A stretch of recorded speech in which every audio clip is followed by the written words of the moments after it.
ഇനി MV നികേഷ് കുമാർ. അരുൺ, മഹാരാഷ്ട്രയിൽ നമുക്ക് 20 സീറ്റുകൾ വരെ ലഭിക്കാം ഇന്ത്യ ബ്ലോക്കിന് എന്നുള്ളതാണ് ഞാൻ കരുതുന്നത്. അതായത് 48-ൽ 20 എന്ന് പറയുന്നത് വളരെ മോഡറേറ്റ് ആണ്. കാരണം ഞാൻ കാണുന്നത് 30 സീറ്റുകൾ വരെ അത് ഉയരാൻ സാധ്യതയുണ്ട് എന്നുള്ളതാണ്. പക്ഷേ ഏറ്റവും കുറഞ്ഞ സീറ്റ് ഞാൻ കാണുന്നത് 20 ഞാൻ 20-ൽ നിൽക്കുകയാണ്. കാരണം അവിടെ നിരവധിയായിട്ടുള്ള വിഷയങ്ങളുണ്ട്. സാധാരണഗതിയിൽ നമ്മൾ ഒരു സംസ്ഥാനത്ത് കാണുന്ന വിഷയങ്ങളല്ല യഥാർത്ഥത്തിൽ മഹാരാഷ്ട്രയിലുള്ളത്. ഒരു പരിധിവരെ മഹാരാഷ്ട്രയിലും ബീഹാറിലും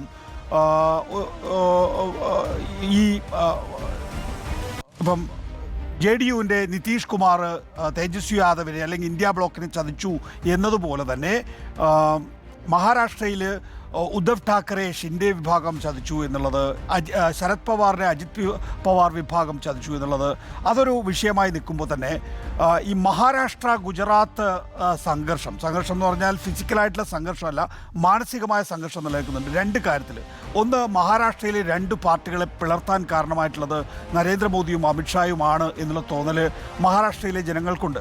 അവരുടെ പ്രധാനപ്പെട്ട പ്രാദേശിക പാർട്ടികളാണല്ലോ ശിവസേനയും അതുപോലെ തന്നെ NCPയും.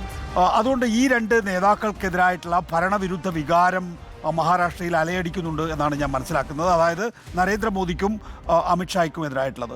അതിനപ്പുറത്തേക്ക് സാമ്പത്തികമായി ഇപ്പോൾ ഞാൻ കഴിഞ്ഞ ചർച്ചയിൽ ചൂണ്ടിക്കാണിച്ചതുപോലെ തന്നെ മഹാരാഷ്ട്ര GDPയിൽ ഇപ്പോൾ 9ാം സ്ഥാനത്തേക്ക്, 1ാം സ്ഥാനത്തും 2ാം സ്ഥാനത്തും നിന്നിരുന്ന മഹാരാഷ്ട്ര 9ാം സ്ഥാനത്തേക്ക് പോയിരിക്കുന്നു എന്നുള്ളതാണ് ഏറ്റവും പ്രധാനപ്പെട്ട കാര്യം.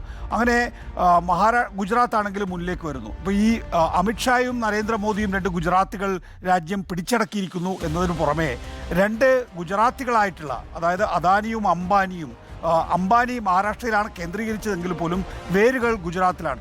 ഈ രണ്ട് ഗുജറാത്തികളായിട്ടുള്ള വ്യവസായികളാണ് കോർപ്പറേറ്റ് മേഖലയിലും കേന്ദ്രീകരിക്കുന്നതെന്നും ഈ രണ്ട് ഗുജറാത്തികളുടെ സഹായം എല്ലാ കാലത്തും കിട്ടുന്നു എന്നുള്ള ഒരു മാനസിക പ്രശ്നം മഹാരാഷ്ട്രയെ വേട്ടയാടുന്നുണ്ടെന്നുള്ളതാണ്. പിന്നെ സ്വാഭാവികമായിട്ടും ഈ ഷിൻഡെ സർക്കാർ എങ്ങനെയാണ് പ്രവർത്തിക്കുന്നത് എന്നെ സംബന്ധിച്ച് നിരവധിയായിട്ടുള്ള ആരോപണങ്ങൾ വന്നിട്ടുണ്ട്.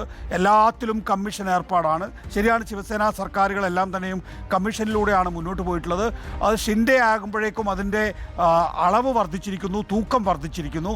അതുകൊണ്ട് തന്നെ എല്ലാ പദ്ധതികളിലും ഈ പറയുന്ന കമ്മീഷനാണ് എന്നുള്ള ആക്ഷേപങ്ങൾ സ്വാഭാവികമായിട്ടും ഈ കർഷക പ്രശ്നം അടക്കമുള്ള, നേരത്തെ ഉണ്ണി ബാലകൃഷ്ണൻ ചൂണ്ടിക്കാണിച്ചതുപോലെ തന്നെ മറാത്ത റിസർവേഷൻ, ഈ മനോജ് ജനംഗ് പട്ടേലിൻ്റെ ഈ മറാത്ത സമരമൊക്കെ തന്നെയും വലിയ നിലയിൽ സ്വാധീനം ചെലുത്തിയിട്ടുണ്ട്. അതുപോലെ തന്നെ കർഷക സമരവും വലിയ നിലയിൽ സ്വാധീനം ചെലുത്തിയിട്ടുണ്ട്. അതുപോലെ ഈ മുംബൈ നാഗ്പൂർ സമൃദ്ധി എക്സ്പ്രസ് വേ അടക്കമുള്ള ബിഗ് ടിക്കറ്റ് പദ്ധതികൾ, അതൊക്കെ ഉദ്ധവ് താക്കറെയുടെയൊക്കെ കാലഘട്ടത്തിലാണ് ആരംഭിച്ചിട്ടുള്ളത്. അപ്പോൾ ഇതൊക്കെ തന്നെയും വിഷയമായി വരുന്നു. മാത്രമല്ല ഏറ്റവും പ്രധാനപ്പെട്ട കാര്യം എന്താണെന്ന് വെച്ച് കഴിഞ്ഞാൽ 2 മാസം കഴിഞ്ഞാൽ അവിടെ നിയമസഭാ തെരഞ്ഞെടുപ്പാണ്. ഈ പറയുന്ന ലോക്സഭാ തെരഞ്ഞെടുപ്പിൽ NCPയും ശിവസേനയും ഏത് ഗ്രൂപ്പാണോ വലുപ്പം, ഏത് ഗ്രൂപ്പിനാണ് വലുപ്പമെന്ന് ഈ ലോക്സഭാ തെരഞ്ഞെടുപ്പിൽ തീരുമാനിക്കപ്പെടും. ആ വലുപ്പമുള്ള രാഷ്ട്രീയ പാർട്ടികളായിരിക്കും നിയമസഭാ തെരഞ്ഞെടുപ്പിലെ ഒരു പ്രധാനപ്പെട്ട കണ്ടൻറ്റേഴ്സ് എന്ന് നമുക്ക് ഉറപ്പിച്ച് പറയാൻ സാധിക്കും. ഏതായാലും മഹാവികാസ് അഘാഡിക്ക് മുൻതൂക്കമുണ്ട് എന്ന് കരുതുകയാണെങ്കിലും ഞാൻ മോഡറേറ്റ് ആയിട്ടുള്ള, അതായത് 24-ന് മുകളിൽ കയറാനുള്ള സാധ്യത മഹാവികാസ് അഘാഡിക്ക് ഉണ്ടെങ്കിൽ തന്നെയും ഞാൻ മോഡറേറ്റായി 20-ൽ നിൽക്കുകയാണ്. 24-ന് അപ്പുറത്തേക്ക് കടന്നാലും എൻ്റെ പ്രവചനം തെറ്റുമെന്ന് ഞാൻ കരുതുന്നില്ല. ഏതായാലും ഞാൻ 20 സീറ്റ് മാത്രമേ തൽക്കാലം ഒരു ടാലിയിലേക്ക് പോകുമ്പോൾ നൽകുന്നുള്ളൂ. അതിൻ്റെ കാരണം എന്ന് വെച്ച് കഴിഞ്ഞാൽ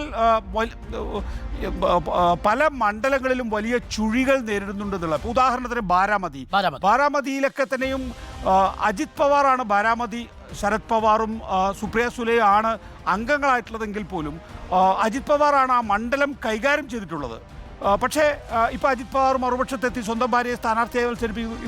ഇപ്പുറത്താണെങ്കിൽ ശരത് പവാറിന് അനുകൂലമായിട്ടുള്ള ഒരു സഹതാപ തരം കൊണ്ട് അദ്ദേഹത്തിൻ്റെ മകൾ മത്സരിക്കുന്നു. അപ്പോൾ ഇത് രണ്ട് തമ്മിലുള്ള ഏറ്റുമുട്ടലിൽ നമുക്ക് ഇവിടെ ഇരുന്നുകൊണ്ട് പറയാൻ കഴിയില്ല. അതുകൊണ്ട് മഹാരാഷ്ട്ര ഒട്ടേറെ ചുഴികളും വലിയ നിലയിലുള്ള അപകട സാധ്യതയൊക്കെ ഉള്ള ഒരു സംസ്ഥാനമായി മാറിയിരിക്കുന്നു.